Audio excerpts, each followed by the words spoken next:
Hello दोस्तों, कैसे हैं आप लोग। दोस्तों, अक्सर मुझे बहुत ज़्यादा ईमेल आती है।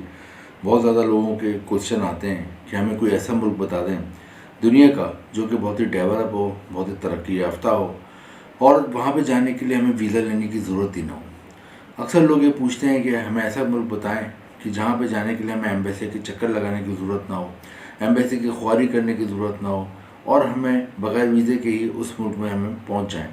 तो दोस्तों, आज की वीडियो उन्हीं लोगों के लिए, क्योंकि आज जिस मुल्क के बारे में मैं आपको बताऊंगा यहाँ पे जाना बहुत ही आसान है और सबसे इम्पोर्टेंट इसकी 3 बातें हैं जो मैं आपको बताना चाहूँगा कि इस मुल्क के 3 एडवांटेज हैं जो अगर आप जान लेंगे तो आप यकीनन कहेंगे कि यार हमें इस मुल्क में जाना है। दोस्तों, पहले जैसे कि मैंने बताया, लोगों की रिक्वायरमेंट होती है कि कोई ऐसा मुल्क हो जो कि बगैर वीज़े के हम जा सकें, जहाँ पे जाने के लिए हमें वीज़ा नहीं लेना पड़े। और उसकी वजह ये होती है कि लोग अक्सर पासपोर्ट बनवा लेते हैं, 5 से 10 हज़ार रुपये का खर्चा करते हैं, पासपोर्ट तो उनका बन जाता है, लेकिन उसके बाद साल हो जाता है, 2 साल हो जाते हैं, 3 साल हो जाता है, उनको किसी भी अच्छे मुल्क का वीज़ा नहीं मिलता। कई बार वो ट्राई करते हैं वीज़े के लिए अच्छे अच्छे मुल्कों में, पता है कि वीज़ा हासिल करने के लिए एम्बेसी आना पड़ता है और पूरा एक दिन लोगों का ख़राब होता है। अगर वो कोई जॉब करते हैं, वहाँ से वो छुट्टी लेते हैं या फिर कोई दुकान या बिज़नेस चला रहे हैं तो उन्हें बंद करना पड़ता है, क्योंकि एम्बेसी हर एक के शहर में नहीं होता। किसी भी मुल्क में एम्बेसी सिफारत खाना सिर्फ 1 या 2 शहरों में होता है, तो लोगों को अमूमन अपने शहर से दूसरे शहर में जाना पड़ता है एम्बेसी में वीज़े की दरख्वास्त जमा कराने के लिए, वीज़े के इंटरव्यू देने के लिए, और उसके बाद भी उनको वीज़ा नहीं मिलता तो वो लोग डिप्रेशन का शिकार हो जाते हैं। तो ये बहुत ज़्यादा मुझे आती है क्वेरी कि हमें ऐसा मुल्क बताएं जो कि अच्छा हो, डेवलप हो, तरक्की याफ्ता हो और वहाँ जाने के लिए हमें वीज़ा लेने की ज़रूरत ही नहीं। तो दोस्तों, आज की वीडियो इन्हीं लोगों के लिए। आज जिस वीडियो में जिस मुल्क के बारे में बताऊंगा उसके 3 बहुत बड़े एडवांटेज हैं।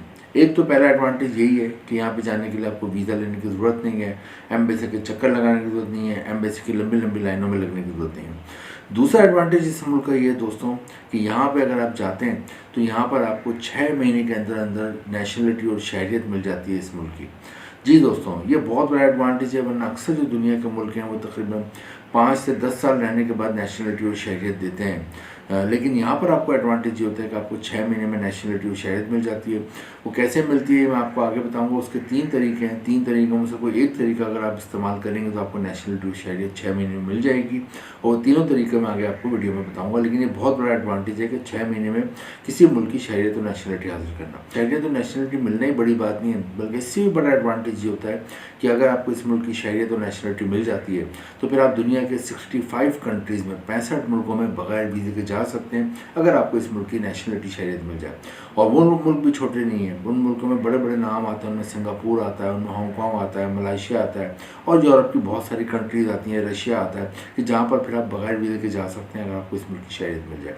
एडवांटेज इस मुल्क का ये है कि यहाँ पर आप ड्यूल नेशनलिटी भी रख सकते हैं, यानी आप दुनिया के किसी भी मुल्क के शहरी हों, आप पाकिस्तान के शहरी हों, इंडिया के शहरी हों, किसी भी मुल्क के शहरी हों, और आपको इस मुल्क की भी शहरियत मिल जाए तो आपको पिछले मुल्क की शहरियत ख़त्म नहीं करनी पड़ेगी। ये एक और एडवांटेज ये मुल्क देता है पूरी दुनिया के लोगों को। तो ये 3 बहुत बड़ा एडवांटेज हैं। आज के इस वीडियो में हम देखेंगे यहाँ पे आप 6 महीने के अंदर अंदर नेशनलिटी और शहरियत कैसे हासिल कर सकते हैं। बगैर वीज़े के आपने जाना है, आपने वीज़ा तो नहीं लेना, लेकिन आपके पास 3 क्या चीज़ होनी चाहिए जो बस लाजमी होनी चाहिए, और वहाँ एयरपोर्ट पे चेक होंगी, और ये कौन सा मुल्क है। सबसे पहले हम देखते हैं कौन सा मुल्क है, फिर मैं आपको आगे दूसरी चीज़ें बताता हूँ इसके कि इसमें आप कैसे नेशनलिटी और शहरियत 6 महीने में हासिल करोगे और आपकी क्या चीज़ें रिक्वायरमेंट है। दोस्तों, जिस मुल्क की मैं बात कर रहा हूँ इस मुल्क का नाम है कैप वर्दे। इसे कैपो वर्दे भी कहते हैं, और ये अमेरिका, अफ्रीका और यूरोप कॉन्टिनेंट्स के बीच में वाक़ है। ये एक आइलैंड कंट्री है। आइलैंड कंट्री उस मुल्क को कहते हैं जिसके चारों तरफ समंदर होता है। दोस्तों, कैप वर्दे की आबादी कम है, 6 लाख के करीब आबादी है। इसमें अक्सर वर्कर्स की ज़रूरत पड़ती है और यहाँ पर आपको जॉब भी आसानी से मिल जाती है। अब हम दोस्तों देखते हैं कि कैप वर्दे जाने के लिए आपको वीज़ा तो नहीं चाहिए, लेकिन आपके पास 3 चीज़ें क्या होनी चाहिए। नंबर 1, आपका पासपोर्ट बना हुआ होना चाहिए, और पासपोर्ट वैलिड और एक्सपायर ना हो, कम से कम उसकी वैलिडिटी में 6 महीने बाकी हो। पहली चीज़ तो ये।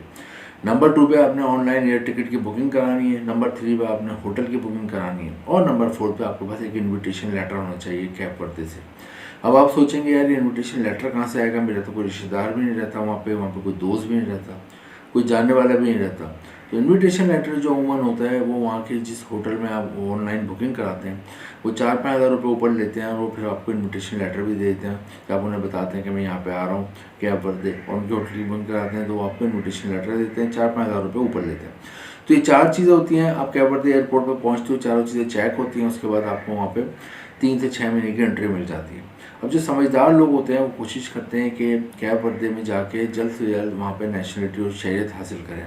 नेशनलिटी और शहरियत मैंने आपको बताई, आप 6 महीने के अंदर भी इस मुल्क की हासिल कर सकते हो और उसके बाद आपको बहुत सारा एडवांटेज मिल जाते हैं, जैसे कि आप 65 मुल्कों में फिर बगैर वीज़े के घूम सकते हो अगर आपको इस मुल्क की नेशनलिटी मिल जाए। शहरियत हासिल करने के 3 तरीके हैं, तीनों तरीके मैं आपको बताया था। पहला तरीका है बाय मैरिज। अगर आप कैब वर्दे जाते हैं, वहाँ की किसी खातून से शादी कर लेते हैं, किसी लड़की से शादी कर लेते हैं, तो वहाँ पे आपको 6 महीने के अंदर अंदर नेशनलिटी और शहरियत मिल जाती है। अक्सर पाकिस्तान और इंडिया के जो लोग जाते हैं वो पेपर मैरिज करते हैं। वहाँ की ख़वातीन और लड़कियाँ पेपर मैरिज को बुरा नहीं समझती, बल्कि इसे एग्रीमेंट के तौर पर लेती हैं। तो पेपर मैरिज आप करते हैं वहाँ पर किसी भी खातून से, किसी लड़की से, या फिर आप रियल शादी करते हैं, तस्दीक के बाद आपको यहाँ पर नेशनलिटी और शहरियत मिल जाती है। दूसरा तरीका जो है यहाँ पर नेशनलिटी और शहरियत हासिल करने का, वो है बाय इन्वेस्टमेंट, बाय बिजनेस, कोई कारोबार करके। यानी कि अगर आप वहाँ पे कोई भी कारोबार करें, बिजनेस करें, इन्वेस्टमेंट करें, तो आपको यहाँ पे नेशनलिटी और शहरियत जल्द से जल्द मिल जाती है। अब बिजनेस और कारोबार करने के लिए ज़रूरी नहीं आपके पास करोड़ों रुपये हों। अगर इतने करोड़ों रुपये होते तो आप पाकिस्तान और इंडिया से बाहर जाने का सोचते ही क्यों। अगर आप वहाँ पे कोई छोटी सी भी दुकान लगा लेते हैं, छोटा सा ठिया भी लगा लेते हैं, छोटा सा केबिन भी लगा लेते हैं, तो वहाँ पे आप बिज़नेस के तौर पर अपने आप को वहाँ पे आप प्रूव कर सकते हैं कि मैं बिज़नेस कर रहा हूँ। फिर उस सूरत में भी आपको नेशनलिटी और शहरियत मिल जाती है। थर्ड नंबर है वहाँ पे अगर आपको कोई जॉब मिल जाती है। जॉब वहाँ पे कौन कौन सी हैं जॉब, 2 सेक्टर्स में वो बताया देता हूँ आपको।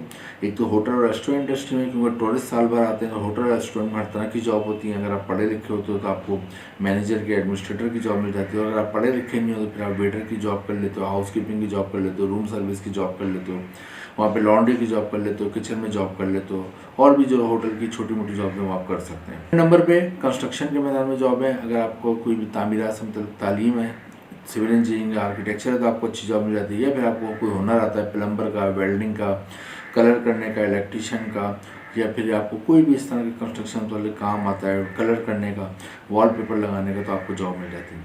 तो जॉब मिल जाए तो उस सूरत में भी आप नेशनलिटी और शहरियत के लिए अप्लाई करते हो और आपको तस्दीक के बाद नेशनलिटी और शहरियत मिल जाती है जल्द से जल्द। तो कैब वर्दे में 3 तरीके हैं जिनसे आप नेशनलिटी और शहरियत हासिल कर सकते हो। और नेशनलिटी और शहरियत मिल जाए तो सबसे बड़ा एडवांटेज ये होता है कि आप दुनिया के 65 मुल्कों में बगैर वीज़े के घूम सकते हो, जो कि इस मुल्क के आप गूगल पर ख़ुद भी सर्च करके चेक कर सकते हैं कौन कौन सी कंट्रीज़ हैं, और उनमें बड़े बड़े कंट्रीज़ के नाम आते हैं। दोस्तों बाद में अपनी फैमिली को भी बुला सकते हो, भी यहाँ बुला सकते हो। सैलरियाँ तकरीबन पाकिस्तानी रुपीज़ में 3 से 4 लाख रुपए माहाना मिलती है, और इंडियन रुपीज़ में तकरीबन 2 लाख के करीब सैलरी मिलती है। दोस्तों कैब वर्दे बहुत ही ज़बरदस्त कंट्री है, बहुत ज़बरदस्त आइलैंड कंट्री है। यहाँ के लोग बहुत फ्रेंडली हैं। यहाँ पर आप जाते हो तो आपको बहुत अच्छा माहौल मिलता है, कोऑपरेटिव लोग मिलते हैं। सबसे इम्पोर्टेंट ये है कि 3 तरीकों में से कोई भी एक तरीका अडॉप्ट कर लेते, जो मैंने आपको 3 तरीके बताए, यानी कि बाय मैरिज, शादी करके शहरियत हासिल करना, बिजनेस या कोई कारोबार करके शहरियत हासिल करना, या फिर आप कोई जॉब अगर हासिल कर लेते हो, जो मैंने बताया होटल रेस्टोरेंट में कर सकते हो। इसके अलावा आप वहाँ कंस्ट्रक्शन के मैदान में कर सकते हो। इसके अलावा डिपार्टमेंटल स्टोर भी बहुत है, वहाँ पर भी कर सकते हो। तो उस सूरत में भी आपको नेशनल शहरियत मिल जाती है। तो इन 3 सूरतों में अगर आप नेशनलिटी और शहरियत लेते हो तो फिर आपके लिए आगे बहुत अच्छी अपॉर्चुनिटीज़ होती हैं। इस मुल्क की शहरियत के बाद आप आगे और अच्छी यूरोप की कंट्रीज़ में भी जा सकते हो। सबसे इम्पोर्टेंट यही है कि यहाँ पे बगैर वीज़े के जाना है, कोई वीज़ा वगैरह लेने की ज़रूरत नहीं है। और अगर आप यहाँ पे चले जाते हो, बाद में फैमिली को भी बुला लेते हो, तो आपको और आपकी फैमिली का आगे मुस्तकबिल बनता है। वीडियो इन्फॉर्मेटिव लगी हो तो लाइक करें, शेयर करें, चैनल को सब्सक्राइब करें। इंपॉर्टेंट नीचे डिस्क्रिप्शन में। Thank you.